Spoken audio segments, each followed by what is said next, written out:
Shalom Bapak Ibu Saudara, saya memulai dengan sebuah pertanyaan, berapakah jumlah Mesias dalam Alkitab? Ini barangkali terkesan pertanyaan anak-anak sekolah minggu. Tapi saya yakin sebagian besar saudara akan menjawab satu Mesias, yaitu Yesus Kristus, Juru Selamat.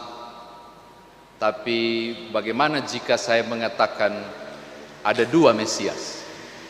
Ada dua Mesias dalam Alkitab. Ini menarik ya.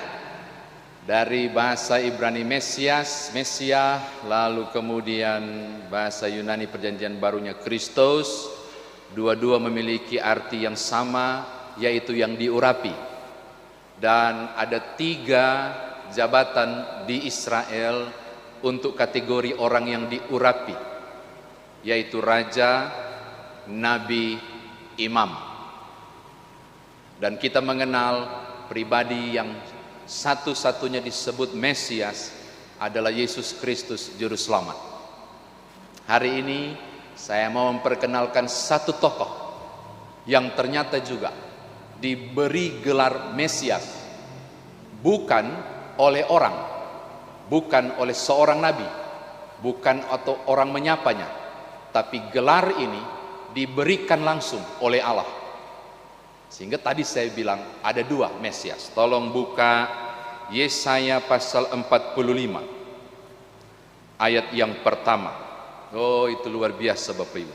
Yesaya 45 ayat 1 bilang begini, beginilah firman Tuhan, inilah firmanku kepada orang yang kuurapi, Mesias, kepada Kores yang tangan kanannya kupegang, supaya aku menundukkan bangsa-bangsa di depannya dan melucuti raja-raja, supaya aku membuka pintu-pintu di depan, dan supaya pintu-pintu gerbang tidak tinggal tertutup. Bapak Ibu, Kores disebut langsung oleh Tuhan melalui Nabi Yesaya. Dia adalah pribadi yang diurapi. Bukan itu saja, ada yang lebih mengagetkan lagi. Tolong buka pasal 44 ayat 28 kitab Yesaya. Naik sedikit, di pasal 44 kitab Yesaya ayat 28, bahkan Tuhan bilang begini tentang Kores, akulah yang berkata tentang Kores, dia gembalaku. Wow, saudara tangkap, ini luar biasa. Tokoh ini muncul, Kores namanya, disebut sebagai Mesias, dan Tuhan memberi gelar baru adalah dia menjadi gembalaku. Ku di sini pakai huruf besar. Tuhan memiliki seorang gembala, namanya adalah Kores. Tokoh ini membuat kita penasaran tentunya, siapakah dia? Kores berarti matahari atau takhta, 590 sampai 529 sebelum Masehi. Kira-kira tahun 539 sebelum Masehi dia mengalahkan dan merebut Babilonia dan mengambil kekuasaan Babilonia. Dia adalah kerajaan Persia, sehingga seluruh daerah jajahan Babilonia menjadi daerah jajahan Kores yang ada di Persia, termasuk orang-orang yang dibuang di Babel. Sekarang menjadi tahanan langsung, bukan Babel lagi, tapi tahanan Kores, yaitu kerajaan Persia. Lalu hal yang membuat saya sangat tertarik adalah di Yeremia 25 ayat 11, Yeremia 29 ayat 10, Tuhan bilang begini, umatku akan dibuang selama 70 tahun, dan sesudah 70 tahun mereka akan dibebaskan. Siapakah yang membebaskan mereka? Saya tahu saudara akan mengatakan Tuhan. Oke lah, kita aminkan Tuhan. Tapi Tuhan tidak buka pintu gerbangnya dan bilang, ayo umatku pulanglah ke saya, ke tanah, ke tempatmu semula. Enggak. Tuhan menggunakan seseorang. Seseorang itu adalah Mesias, seseorang itu adalah gembalanya, seseorang itu bernama Kores, atau biasa disebut dengan Sirus Agung, gelar rajanya itu. Kores dipilih Tuhan untuk menyatakan penggenapan nubuatan Yeremia pasal 29 ayat 11. 70 tahun setelah pembuangan, umat harus pulang. Siapa yang pulangkan? Nanti saya tentukan. Ternyata Kores yang ditentukan. Raja yang tidak mengenal Allah. Saya pinjam istilah kafir. Wah, seorang raja kafir jadi Mesias dan menjadi gembalanya Allah yang dipilihnya dengan luar biasa. Kok bisa? Nanti sebentar. Tapi mari kita lihat ke teks ini. Apa yang diucapkan oleh Kores dan apa yang dilakukannya. Tolong lihat ayat yang kedua. Beginilah perintah Kores raja Persia. Segala kerajaan di bumi telah dikaruniakan kepadaku oleh Tuhan. Saya periksa teks aslinya dan benar terjemahan Lembaga Alkitab Indonesia menggunakan seluruh huruf kapital TUHAN. Atau kalau mau baca YHWH itu nggak boleh dibaca, saudara membaca dengan istilah Elohim. Saya kaget, dia nggak kenal Tuhan kok. Dia bukan penyembah Allahnya Israel, tapi dia menyebut nama pribadi Allah Israel, Elohim itu. Semua kekuasaan dan kerajaan yang kudapat, termasuk yang mengalahkan Babel ini, itu diberikan oleh Tuhan. Saudara tangkap maksud saya? Dia memang bukan penyembah Allah Israel, tapi di ayat yang kedua dia buat pengakuan kekuasaan ini yang kasih Allahnya Israel, karena dia menyebut nama pribadinya TUHN huruf besar tadi. Saya tidak tahu bagaimana kisah ini sampai dia bilang begini, dan ia, maksudnya Tuhan, menugaskanku. Apakah Tuhan datang berfirman langsung kepadanya atau melalui mimpi kah? Saya tidak tahu.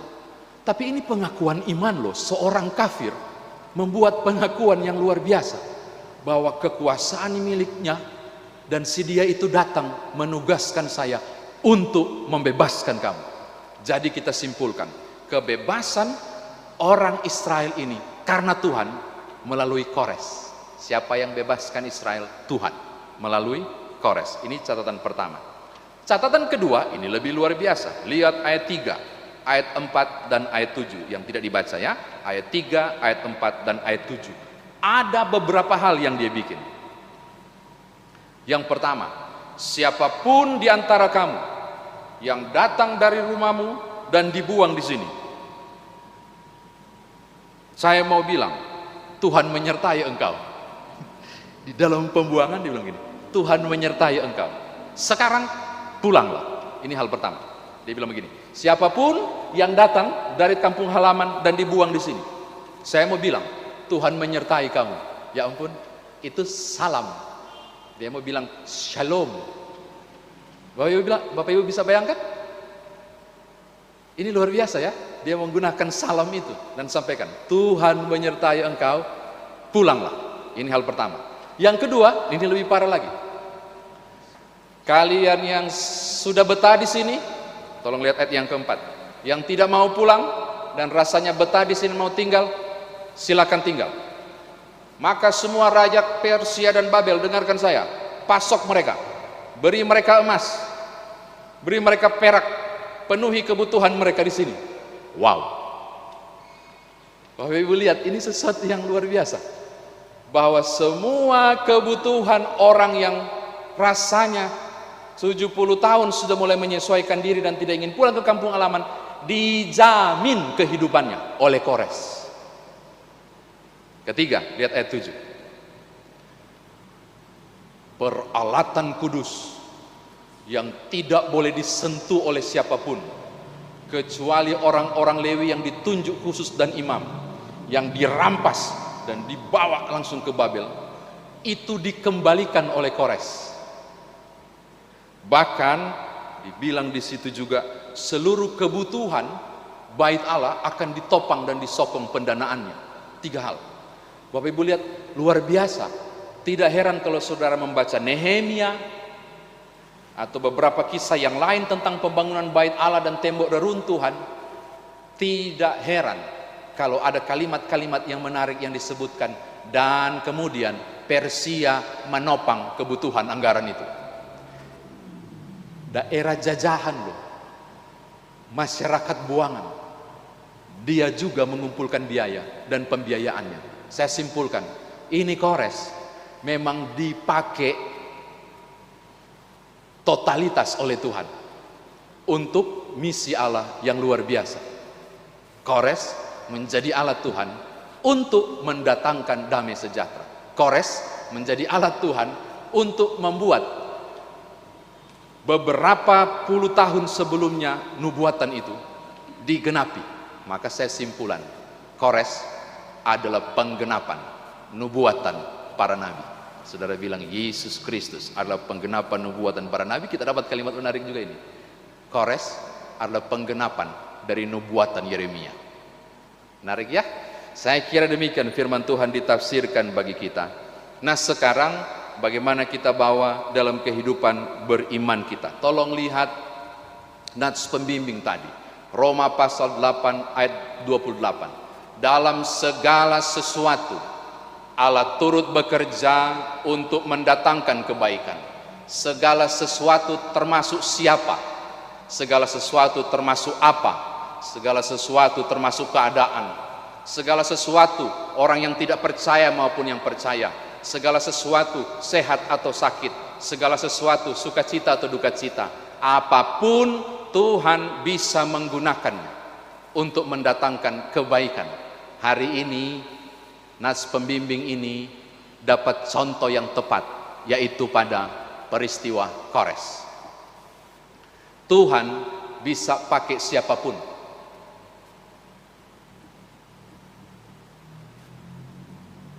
Tuhan bisa pakai mereka yang percaya maupun yang tidak percaya.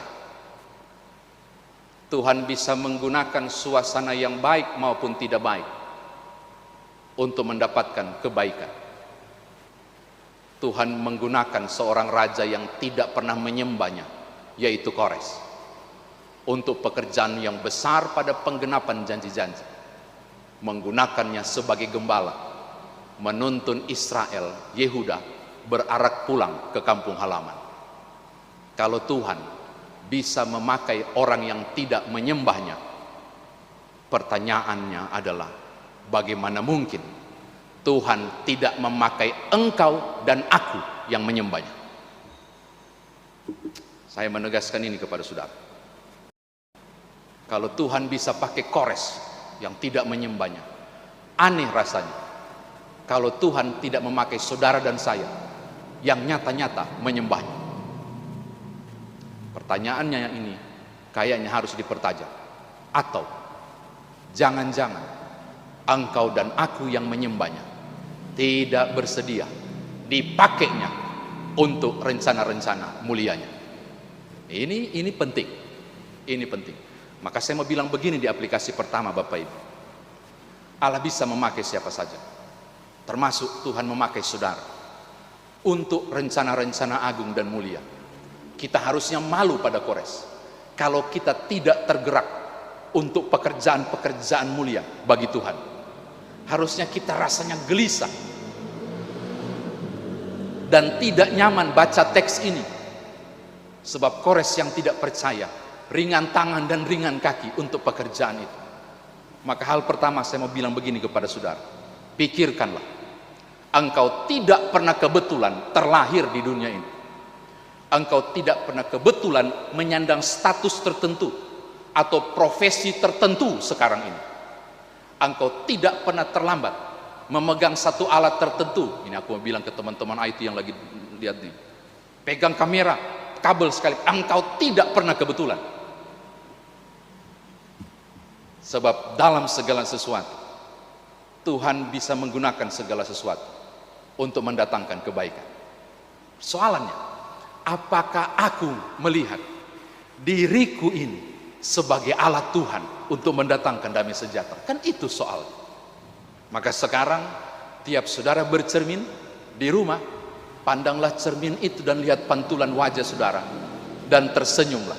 Aku adalah alat yang Tuhan mau pakai untuk mendatangkan damai sejahtera. Hari ini saya mau bikin apa ya buat Tuhan? Itu gimana caranya? Tiap hari saudara merancangkan untuk lakukan sesuatu supaya Bapamu di sorga tersenyum. Ini hal yang pertama. Hal yang kedua, Bapak Ibu, ada pribadi besar yang memberi teladan tentang menjadi alat. Pribadi itu adalah Allah sendiri yang bela-belain turun menjadi hamba untuk mengerjakan satu pekerjaan besar, membuat saya dan saudara ditebus dan diselamatkan.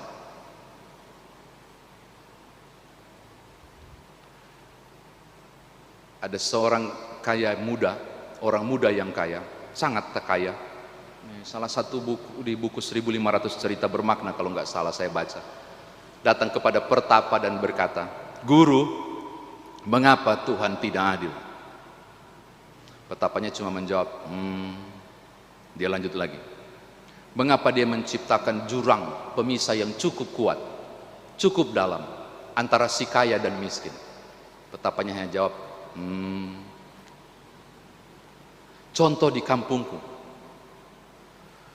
Wow, guru tahu saya diberkahi luar biasa dengan kekayaan kelimpahan, tetapi mereka seakan dikutuk dengan segala kemiskinan dan kekurangan. Sang petapa itu cuma jawab, Dia berkerut, dia pertajam lagi pertanyaannya. Yang saya mau tanya, kenapa Tuhan tidak melakukan apa-apa untuk menutup jurang pemisah itu? Paling tidak berbuat sesuatu kepada kelompok yang hina dan miskin ini. Tiba-tiba suara nggak kedengaran. Sang guru mengangkatnya dan mengatakan, sambil melihat dia bilang, "Tuhan sudah melakukan yang sangat besar." Anak muda ini penasaran, "Belum guru, tidak ada perubahan di sekitarku." Lalu dengan santai sang guru menjawab, "Tuhan sudah melakukan yang sangat besar, yaitu menciptakan yang kaya. Engkaulah yang belum mengerjakan apa-apa." Mudah-mudahan saudara tangkap. Dia mengeluh tentang ketidakseimbangan, dan dia bertanya mengapa Tuhan nganggur tidak mengerjakan keseimbangan. Padahal misi keseimbangan itu diberikan untuknya, karena ia diberkati berlimpah-limpah untuk juga menjadi berkat bagi orang lain. Saudara, mari bergerak, mari menjadi alat Tuhan untuk menghadirkan damai sejahtera. Hal-hal konkret sudah bisa saudara dan saya lakukan di kondisi ini. Panitia Paskah barangkali sudah dibentuk di gereja saudara, atau mulai merancangkan, kenapa tidak mengalihkannya ke bantuan-bantuan sosial di sekitar yang membutuhkan cinta kasih Tuhan. Barangkali engkaulah Kores bagi Yehuda-Yehuda lain yang membutuhkan bantuan itu. Engkau yang memiliki talent dan talenta, yang menganggap ini biasa saja, barangkali tidak kebetulan engkau ada di sekitar itu, dan Tuhan memakai kemampuan untuk berucap barangkali sedikit atau peduli sedikit supaya orang lain merasa tidak ditinggalkan oleh Tuhan. Di minggu Prapaskah ini kita diajak untuk merenung, jika segala-galanya sudah Tuhan lakukan untukku dan keluargaku, saatnya aku bangun dan berdiri menjadi alat Tuhan juga untuk mendatangkan damai sejahtera. Jika ada 2 baju di rumahmu, pakailah yang satu, berikanlah kepada yang lain, kata Tuhan Yesus. Jadilah berkat, jadilah alat Tuhan untuk mendatangkan damai sejahtera. Kalau Kores Tuhan pakai begitu hebat, aku percaya engkau dan aku pun, Bapak Ibu sekalian, Tuhan bisa memakai saudara dan saya. Hanya apakah engkau bersedia? Amin.